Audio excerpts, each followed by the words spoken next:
Hello and welcome to my YouTube channel. Today we will talk about how to take care of our loved ones when they are sick. It is a flu season and mask is not mandated, except for if you are a healthcare worker, we still have to wear a mask. Now, I've been a nurse, an ER nurse. I've been working in an emergency room for about over 15 years now. And so being around sick people, it's like a normal day for me, okay? But I can see how parents or when our loved ones are sick, that we can get so worried and worked up. But the main thing to do is calm down because when we are calm, we can think clearly, logically. And so you just want to take care of the basic things. Always treat the symptoms, whether it's bacterial or virus, you still treat the symptoms. There's about over 200 viruses, and you can get reinfected, you can get sick again. And you all you want to do is number one thing is always wash your hands, okay? Wash your hands because bacteria lives in our hands and our fingertips, so or nails that harbors bacteria. Our Going back to treating the symptoms, always have Tylenol and Motrin handy at home. You can always get that from CVS, Walgreens, Target, or wherever there's a pharmacy. Always have that handy just because it is flu season and you're inedible to getting sick. Um, you want to always also have a thermometer, okay?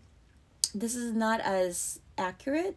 The most accurate way of really taking the temperature is rectal, but that we do that in the emergency rooms. But um, always have this handy because it is helpful to gauge how high the temperature. Because if you do visit the urgent care or the ER, the hospital, they will ask you how high was the fever, okay?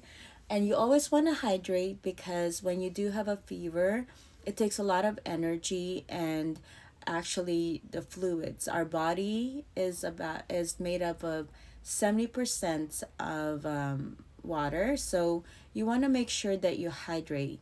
And hydrate is clear water, okay? Um, Also replacing the electrolytes.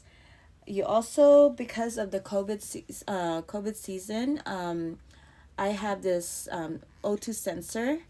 Now my son was sick for about over, I would say, um, fever and congestion over 3 weeks, and there was this one point that I had to I second guess myself.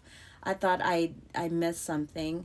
Um, I have I have been managing his health, and when he's sick at home by myself, um, and I would just FaceTime his pediatrician if I do have any questions. But other than that, when I know what to do, at one point I had his oxygen level less than 92, and I worried because I thought it was pneumonia. Now, there's two different types of pneumonia, whether it's viral or bacterial.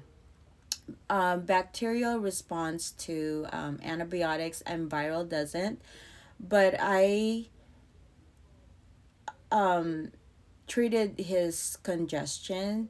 For kids, you want to suction with the bulb just because they're not like us adults who can get rid of all the congestion or stuffy nose, okay? So they can breathe better. It increases their oxygen level. And you want to sit them upright if they are having cough and congestion because that actually increases ventilation and increases the lung expansion, okay?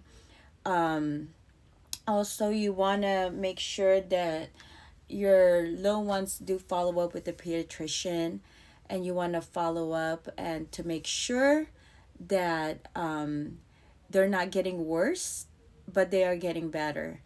And one best indicator that they are getting better is when they're playing. Always listen to your intuition.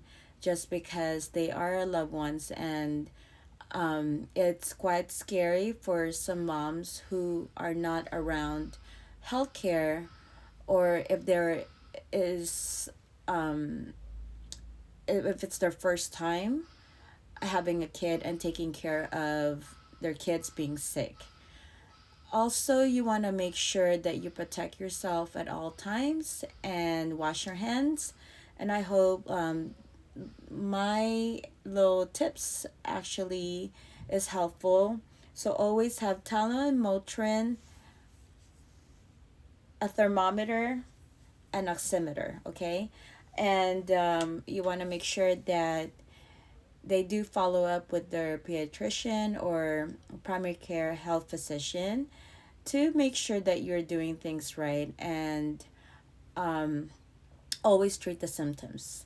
And that's it. So I hope I'm being helpful, and be careful and be safe. Thank you.